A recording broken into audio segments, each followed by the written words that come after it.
مہمان بننے کے آداب۔ ایک روز امی جان کچن میں کچھ کھانا پکانے کی تیاری کر ہی رہی تھیں کہ انہیں ٹیلی فون کی آواز آئی۔ انہوں نے موبائل جب اٹینڈ کیا تو معلوم ہوا دوسری طرف ان کی دوست ہیں جن کی طبیعت کچھ خراب ہے۔ وہ اپنی دوست آسیہ یعنی برکھا کی امی سے کہہ رہی تھیں کہ آپ میرے گھر آ جائیں، مجھے آپ کی کچھ مدد کی ضرورت ہے۔ آسیہ تیار ہو کے نکلنے لگیں تو دیکھا کہ برکھا اور ان کا بیٹا زین پہلے سے تیار ہیں امی کے ساتھ جانے کے لیے۔ چونکہ امی کے بغیر بچے گھر میں اکیلے ہوتے سو انہیں اپنے ساتھ چلنے کے لیے کہا، لیکن ان کو یہ بھی یاد کرایا کہ دوسروں کے گھر جانے کے اور مہمان بننے کے کچھ آداب ہیں جن کا بچوں کو خیال رکھنا ہوگا۔ شور نہیں کرنا، کوئی چیز نہیں توڑنی اور بلا وجہ کھانے کی کوئی چیز ضائع نہیں کرنی۔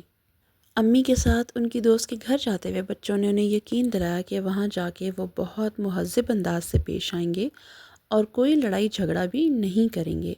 ان کی بات کا یقین کرتے ہوئے امی جب اپنی دوست کے گھر گئیں تو سلام دعا کے بعد ان کی خیریت دریافت کی اور پوچھا کہ کیا ان کو کچھ کھانا پکا دیں، دوائی دے دیں اور کس طرح سے مزید ان کا خیال رکھا جائے۔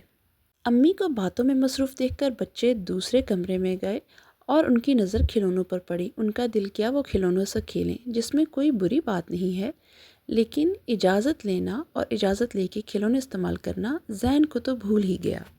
لیکن آپ جانتے ہیں برکھا کتنی ہوشیار اور سمجھدار بچی ہے۔ اس نے زین کو یاد کرایا کہ کیا آپ کو یاد ہے امی جان نے بغیر اجازت چیز لینے سے منع کیا ہے؟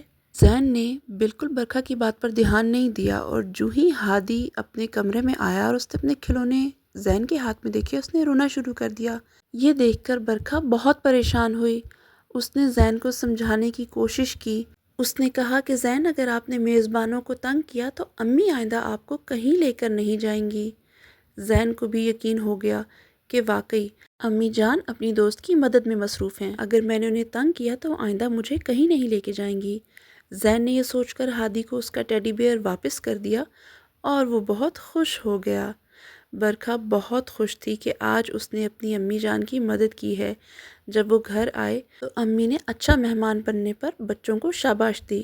پیارے بچوں، جب آپ دوسروں کے گھر جاتے ہیں تو آپ اچھے مہمان بنتے ہیں یا نہیں؟